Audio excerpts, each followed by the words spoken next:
और जनता ने, आप बताओ मध्य प्रदेश में किसको बहुमत दिया था, आप बता दो। अगर मुझे जानकारी में कोई कमी हो, 2018 के चुनाव में जनता ने किसको दिया समर्थन? बीजेपी को तो नहीं दिया था। और इन्होंने बनाई कैसे?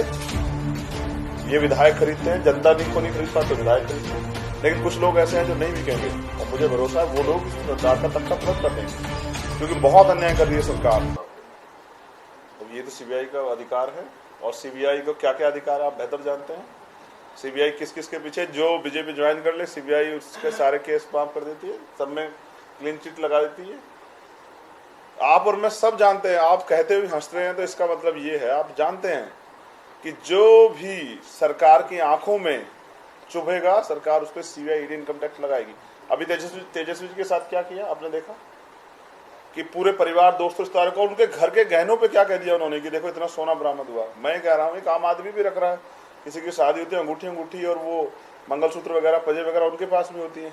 तो ये सत्ता के दमन की कार्रवाई विनाशकाले विपरीत बुद्धिन को ले जाएगी दमन की तरफ। अहंकार और तानाशाही का जो समय है वो 10 से 12 साल 15 साल है। अगर इस बार लोग चूक गए तो समझो उसके बाद वो आखिरी होगा। लेकिन मेरा मानना है इस बार जनता तैयार है और सबक सिखाएगी। और जनता ने, आप बताओ मध्य प्रदेश में किसको बहुमत दिया था, आप बता दो। अगर मुझे जानकारी में कोई कमी हो, 2018 के चुनाव में जनता ने किसको दिया समर्थन? बीजेपी को तो नहीं दिया था। और इन्होंने बनाई कैसे?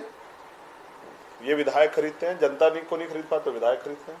लेकिन कुछ लोग ऐसे हैं जो नहीं बिकेंगे, और मुझे भरोसा है वो लोग इस सरकार का तख्ता पलट कर देंगे, क्योंकि बहुत अन्याय कर रही है सरकार।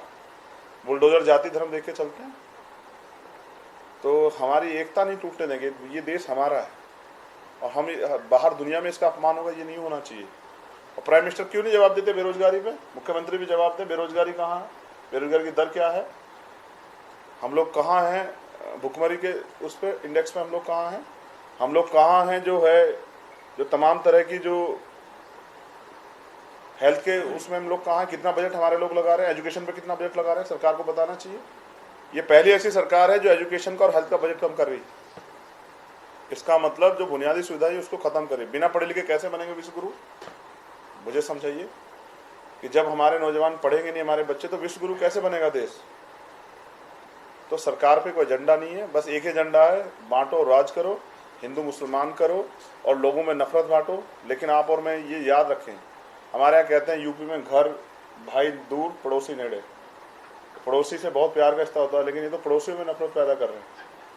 और कोई धर्म नहीं सिखाता ये इनको। इन्होंने पता नहीं कौन से धर्म की किताब पढ़ी है, हमने तो नहीं पढ़ी ऐसी कोई किताब जो धर्म में सिखाता हो कि आपस में बैर रखना, हमने नहीं पढ़ा। आपने बुलडोजर की बात कही, जैसे बहुत सारे साथी उत्तर प्रदेश से भी आज यहाँ चल के आए, तो सर्वप्रथम मैं बाबा साहब अम्बेडकर की 132वीं जयंती की आप सब लोग को हार्दिक बधाई भेंट करता हूँ, और आपके लिए भी मंगल कामनाएं करता हूँ।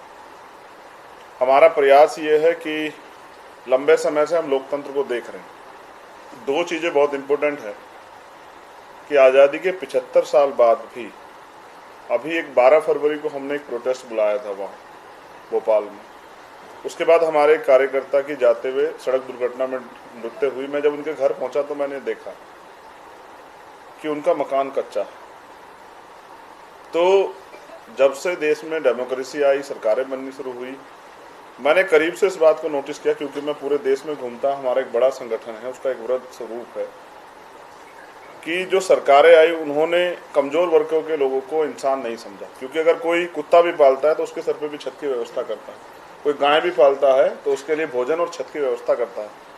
लेकिन इंसानों के लिए छत और भोजन की व्यवस्था न होना, ये इस बात का प्रमाण है कि सरकारों ने वंचित वर्गों को कभी इंसान नहीं माना।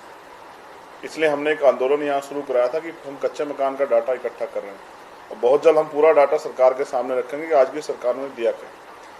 दूसरा, मैं नौजवान हूँ और नौजवान बेरोजगारी का शिकार हो रहा है, पढ़ लिख के घूम रहा है। किसी की भी सरकार हो जिससे सवाल खड़ा करते हैं, सरकार बहुत आसानी से कह देती है कि भाई हम पे जिम्मेदारी नहीं। हम नौजवान इस उम्मीद से आगे बढ़ रहे हैं, पढ़ लिख के आ रहे हैं कि हमें अवसर मिलेंगे, लेकिन जब सरकार नौकरी ना निकाले और नौकरी की भर्ती में घोटाले हो जाएं, पेपर लीक हो जाएं, या फिर हम पे कोई एक भी गरीब बच्चों पे अवसर ही ना खड़ा हो कि वो आगे बढ़ पाए, तो इससे नौजवानों की उम्मीदों को बड़ा झटका लग रहा है। और नौजवान सुसाइड कर रहा है, अपने आप को ऐसा है महसूस कर रहा है। तो पढ़े लिखे वकील होने के नाते अब मैं राजनीति में पूर्ण रूप से सक्रिय हूँ। मुझे ऐसा लगता है कि ऐसे लोगों को सत्ता में नहीं रहना चाहिए जो नौजवानों, किसानों, मजदूरों, महिलाओं और जो अन्य तबका है वो जो इसमें मुख्य धारा में आना चाहता है या जो अपना योगदान करना चाहता है उनको दूर रखे। तो आज हम यहाँ मऊ में हैं और मेरा ये प्रयास है कि हमने मध्य प्रदेश में बड़े पैमाने पर अपने नेटवर्क को मजबूत किया है। मैंने इसके लिए एक प्रपोजल भी दिया था कि हम यहाँ पहला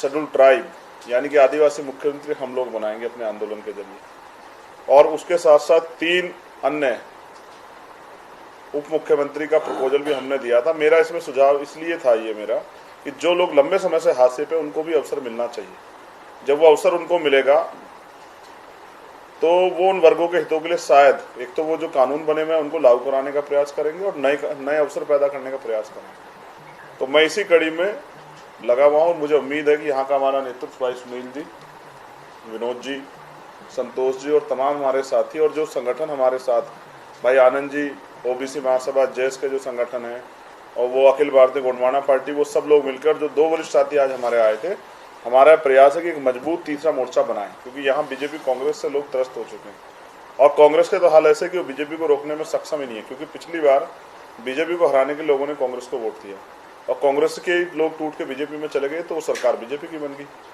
तो अभी वो इसलिए तैयार नहीं है, इसलिए तीसरे मोर्चे को हम लोग यहाँ बनाने वाले हैं। उसके लिए हम लोग लगातार प्रयास कर रहे हैं और मुझे उम्मीद है इस बार मध्य प्रदेश की जनता पैसे वाली राजनीति को त्याग करके काम करने वाले लोगों को मौका देगी।